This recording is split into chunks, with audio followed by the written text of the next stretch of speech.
Sveiki visi, jeigu žiūrite šitą video, vadinasi esate mūsų elektroninėje parduotuvėje www.vyturiukas.lt ir jums reikalinga šita prekė mechaninis vežimėlis. Kodėl šita prekė yra populiari, labai perkama ir naudinga? Dažniausiai šitą vežimėlį įsigyja dar judantys savarankiškai asmenys. O priežastis yra tokia, kad jis yra labai lengvas ir jį labai patogu transportuoti į gydymo įstaigas, pas draugus važiuojant. Labai mobilus, paprastas, lengvas, greitai nusiima ratai, susilanksto patogiai ir neužimantis daug vietos. Bet pats pagrindinis jo dalykas tai yra lengvumas. 10,7 kg. Kai tuo tarpu kiti vežimėliai gali sverti 16, 18, 21 kg. 10 kg 700 g šio vežimėlio svoris. Tikrai nėra didelis ir asistentui ar jums patiems silpnos sveikatos jį kilnoti dar galbūt būtų galimybė. Į ką svarbu atkreipti dėmesį įsigyjant prekes internetu, tai patį vežimėlio plotį. Įsimatuokite namuose jūsų pravažiavimus. Jeigu jūs naudosite vežimėlį ir namuose, įsimatuokite pravažiavimus į kambarius, virtuvę, dušą, tualetą, ar vežimėlis jums pratilps važiuojant per tas vietas. Šio vežimėlio bendras plotis yra 64-63 cm.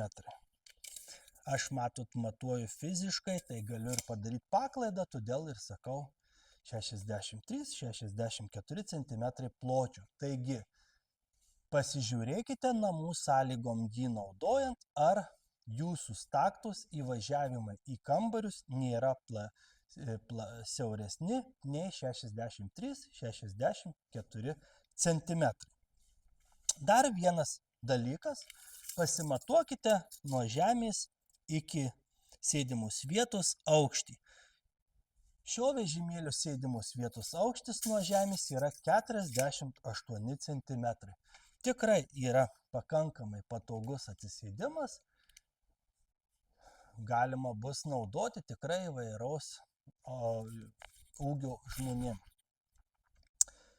Labai patogus pakojai, matote, užsilenkia į viršų.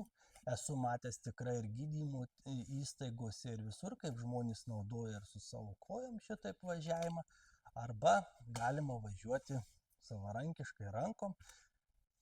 Pakojai netrukdo, kada yra užlenkti, jeigu naudojama kojos šiek tiek važiuojant. Tikrai tai žmonės daro iš praktikos.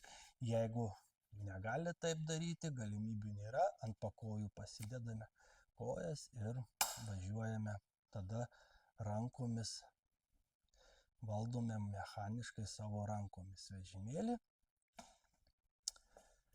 Taip pat yra žinoma ir asistento rankenos, stumti asistentui ir stabdžiai, galiniai asistento stabdžiai. Jie labai yra pravartu, kada važiuojama nuokalne ir su stabdžiais kontroliuojame vežimėlio važiavimo greitį. Taip pat svarbus dalykas yra pažiūrėti sėdimos vietos plotį. Koks jums reikalingas sėdimos vietos plotis prieš įsigyjant internetu prekę, jūs turėtumėte tai žinoti ir pasižiūrėti, ar tas sėdimos vietos plotis jums bus tinkamas.